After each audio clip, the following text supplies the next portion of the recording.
Hey, this is Endrick, bringing you another audio commentary. 2 audios ago, I covered the 11 starport build, where I played it against an unsuspecting player. He obviously hadn't seen it before, and I won the game pretty easily. I crippled him with my first couple of Banshees, which I got extremely early, and from there he never really caught back up. So, this game's gonna be kind of a mirror to that, except this time the player is going to be prepared. He's obviously seen this strategy before. He's going to scout it, and he's going to respond very well, and things are not going to go well for me at all. So this shows the other side of the spectrum. A lot of people were arguing back and forth in the thread on what would happen if a player was prepared for this strategy and they saw it. Well, this is an example of what will happen when you try this against a player who's obviously seen it before. So, I'm also kind of hoping that this game will serve as a bit of an inspiration to keep on fighting even when you've done an all-in strategy that fails completely, where you just get your strategy completely stuffed and it looks like there's no hope for you at all. So, if you handle things the right way and the player that you're going against doesn't respond perfectly once he has the advantage, then it's possible to take one of these totally failed all-in builds and turn things around and at least make it a competitive game. You know, regardless of whether I can actually win once I get behind this bad, it's nice to see that you can at least turn it into a competitive game, which is all you can really ask for at that point. So at this point, the Zerg player has scouted the 11 starport build. If you don't know what I'm talking about by 11 starport, then you should go back and watch my 5th audio commentary, and that'll detail exactly what's going on. I kind of skipped over it in this game because I'm assuming that a lot of people have already seen that audio.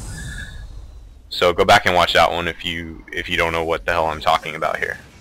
So I already have my first Banshee coming out, but like I said, the Zerg player scouted this already a little while ago, and having seen it before, he knew exactly what I was doing and how he should respond. He popped up that evolution chamber, and he's gonna start just pumping out mass spore crawlers.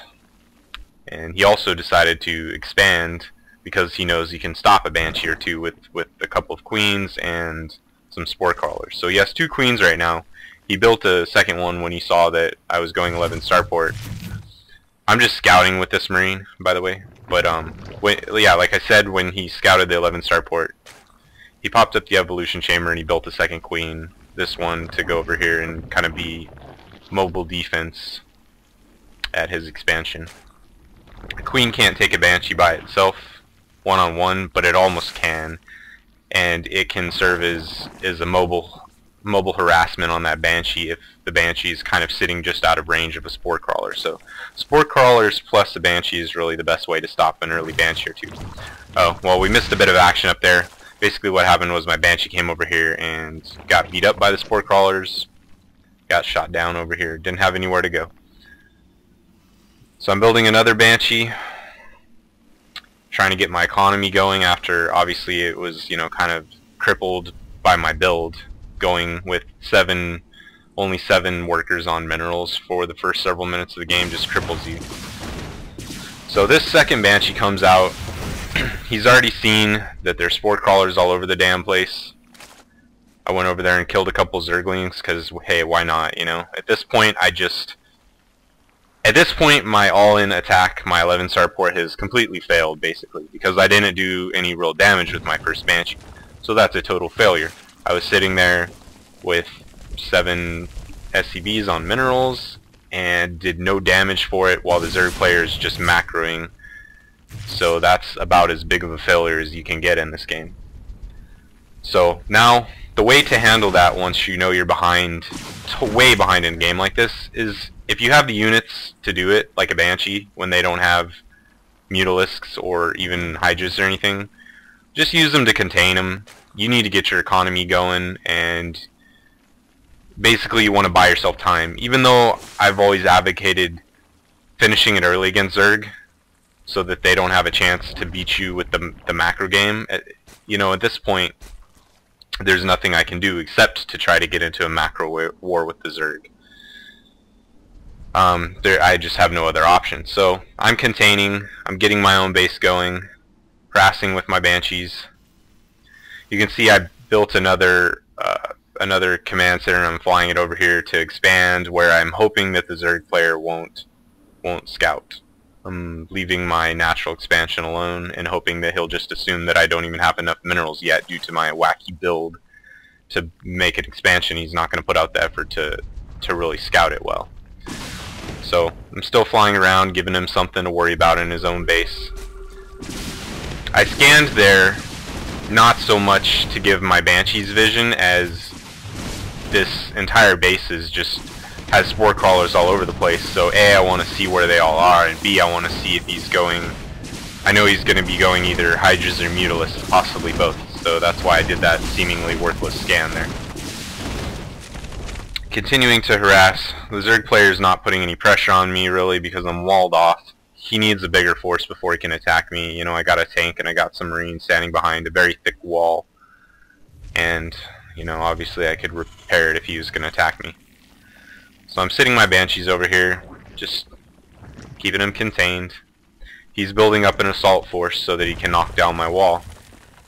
Pretty straightforward strategy for both of us at this point. He knows what I'm doing, I know what he's doing.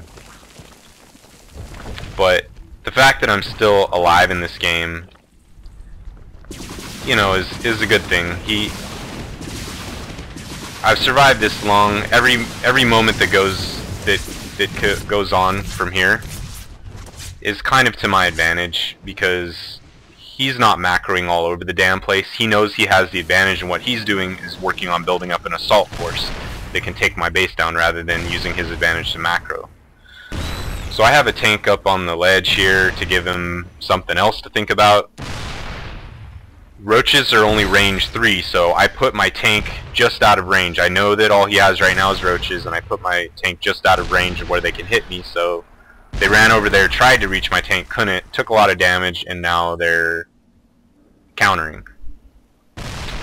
But I'm well prepared. I have my wall with a siege tank and a bunch of Marines up. He starts getting shot by the siege tank, and he loses all appetite for battle at this point. My Vikings take down his Overseer, which is awesome. I mean, those things are relatively expensive, and anytime you can kill one of them, that's a good thing. So I've got Vikings out to harass his Overlords and Overseers. I've got tanks up on the ledge. His 3 Hydras killed my tank, by the way, because my tank was sitting there at just outside of Roach range, but not outside of Hydra range.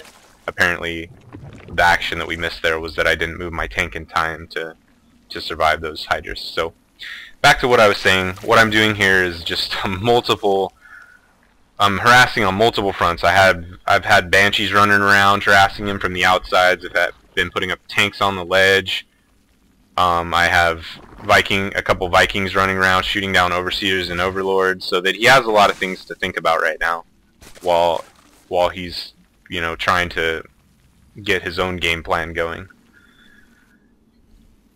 This is usually the best thing to do when you have an all-in attack that completely fails. A lot of people respond by either just outright quitting the game or by doing another all-in attack, which is just taking a bad situation and making it worse. You don't follow up an all-in, completely failed all-in attack with another all-in attack, because what's the point? You know you're going to lose it. Even though it's mentally difficult to do, what you need to do when you get way behind early on in the game is you need to just slowly but steadily scramble your way back into the game. You need to play defensive and harass and try to expand and just do everything you can to screw with your opponent and slow him down.